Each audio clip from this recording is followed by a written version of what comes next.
What do I want? What do I want to do today? Most of you could say, I don't know what I want to do, but I know a lot of things I don't want to do. And we say, well, that is a starting place.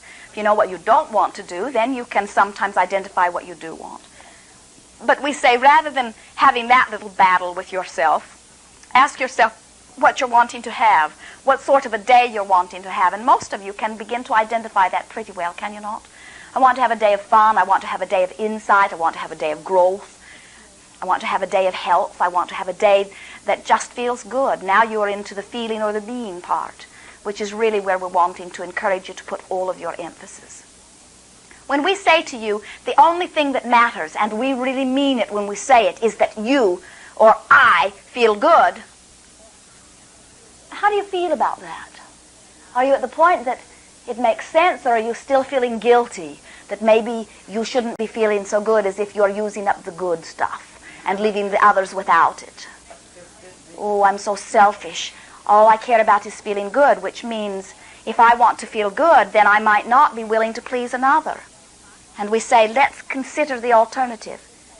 If you say, it's inappropriate for me to feel good, that's selfish, and I should not use up all the good feelings, or I should not be so brazen as to feel good when there are bad things that are happening out there. After all, I have a sick friend, and there are children that are born with defects, and the environment is being destroyed by careless people, maybe even me a little bit, and the economy is going into the toilet, and Saddam Hussein is about to blow up the world, and so for me to feel good, doesn't that put me in the category of selfish beyond belief or oddball? And we say, what are your alternatives? You want to go down the toilet? Do you want to attract unto you more? Do you want to add to the upliftment of the planet, or to the defeat, to the deflation? In other words, do you really, when you think about it, do you really have any option that makes any sense in light of the laws of the universe, other than bringing yourself to the point of feeling good so that you can be part of the uplifting spiral? If someone comes into your experience negative, defeated, sad, sick, whatever, and they say to you, I want to talk to you about it, and so you talk to them about it until you become part of it, are you part of the negative or of the positive part of the planet? And how do you know? If you are feeling bad, are you of any value to the planet or to yourself? It is sometimes difficult for us to understand why you often deliberately make little choices that bring forth negative emotion. And the only conclusion that we can come to is that you do not understand the power of your emotion.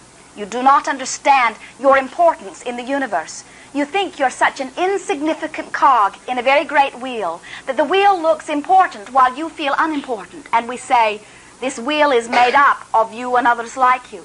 And the way you feel is of paramount importance. Therefore, the thoughts you think are of paramount importance. Agreed? Yes. Let us give you a little test. You'll have fun with this. You are the creator of your experience, yes or no? Yes. What is a word that defines the way you create more articulately? I am attractor. The way I feel, I am attracting unto me. Do you agree to that? Now, sometimes it can be confusing to you exactly what you're attracting, because there are many issues to consider. And it's not easy for you to know what's appropriate for the whole world, or what's appropriate for that family over there, or for that person over there, because you do not have the data within you. But what are you doing when you are feeling negative emotion? Are you in the mode of attracting something you want or something you do not want? And so if you're feeling negative emotion, which means you're attracting something you do not want, who does it benefit for you to stop it? And if it is beneficial to you, is it not beneficial to all others? In other words, as you feel, do you not radiate or ooze or leak, just like Chernobyl? Is not that which you are radiating out, you see? Yes. And so as you are feeling bad and knowing that you are not of benefit to the world, what is the first thing that logically would come forth that you would want to begin to feel instead? I'm wanting to feel good. Now, can you feel good if you're focused upon lack of something you want? Yeah. So is that not a good way to identify more clearly what you do want?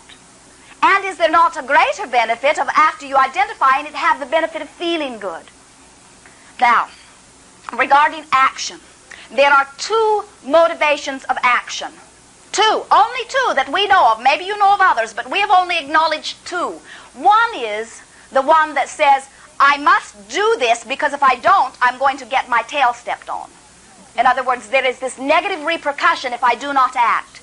And so that causes you to act. And that, quite frankly, is the action that most of your world operates on. I act because I have no choice. I act because I do not want the negative repercussions. And we say, if you believe that action is at the heart of creation, then act away.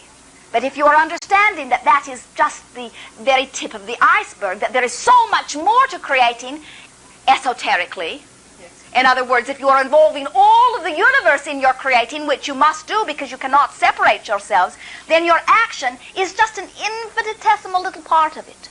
And so as you are motivated to act because of negative lack, you are really going about it the hard way. That is what we call banging it out in the physical. Your time passes, but there is not a great amount of joy involved.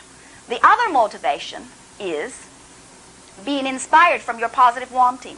Identifying enough of what you want that by law of attraction, more of what you want is offered and more of what you want is offered until you find yourself just gravitating toward. You find yourself making decisions. You find yourself saying to others, oh, that was a lucky thing, knowing all along it isn't luck. Finding yourself at the right place at the right time over and over and over again.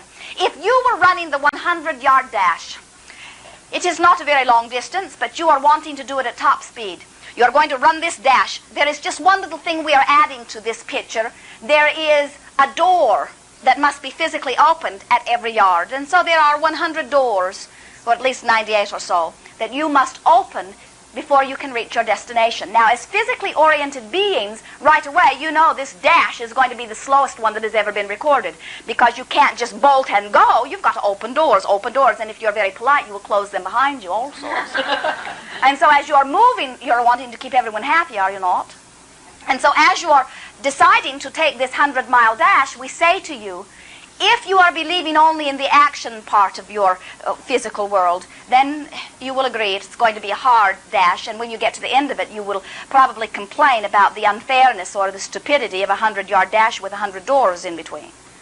But if you are understanding the laws of the universe, if you are understanding that by pre-paving, by expecting, by seeing yourself with record-winning time, and by expecting that you will have it, those doors will be open for you. The door will be open. You would not have to touch it. You would not even have to consider the doors, because when you are focused on positive aspects, doors are opening, doors are opening, doors are opening, and you are just joyously moving through. When you're focused upon negative aspects, doors are closing, doors are closing, doors are closing, and life is harder, you see. It is a good vision, is it not? Yes. And so we say to you, don't get too practical. Don't try to figure out who's opening the door. Don't try to figure that you're taking advantage of the poor guy that went ahead before and opened it for you. Don't worry about why the doors are opening. The doors are opening because you are using the energy of the universe all in one direction. You're not conflicting or resisting or restricting your own growth forward, you see. The fairies of the universe. Oh, we love these fairy tales. It is difficult for us to explain to you how it is that the doors open, but it is by law that they do. And it is difficult for many of you to accept that they open because you feel guilty because they're not being opened for everybody. You don't want to take advantage of the breaks that come your way because you don't often feel special enough to allow yourself. And we say, don't worry, if you don't feel special enough, the doors won't open. There is not any business of deservability or worthiness. For all are deserving and all are worthy. It is a matter of understanding the way you use the non-physical energy, and that is all that it is. Some of you really worry. You say to us, I don't know what I want. And sometimes it is because you don't know what you want. Sometimes it's because you don't think you're smart enough to get to be the one to choose. Because you've had so many that have chosen for you. Mother made lots of decisions. Teachers made lots of decisions. As you say, I'm the dictator, making decisions for my children. And we say, all are making decisions. And all are experiencing the results of their decisions. Every time you have a feeling, it is a decision. And every time you feel negative emotion, know this. You have decided, consciously or unconsciously, by deliberate intent or by your old habit of default, you have decided to look at what you do not want to see. It is that simple. And so isn't it nice to have a guidance system that is telling you what you've decided? How do you know what the blocks of thought are within you? How do you know what sort of attraction you've been attracting? You're living it. Whatever you're living is the sum total of the blocks of thought within you. We think you're doing pretty well. What do you think? Are there things in your experience that you would like to release? Stop thinking about them. Are there things in your experience you would like to attract? Start thinking about them. Pretty simple, isn't it? With this glorious guidance system right there every step of the way to tell you how you're doing. And so what is more important than that you feel good? We can't think of anything.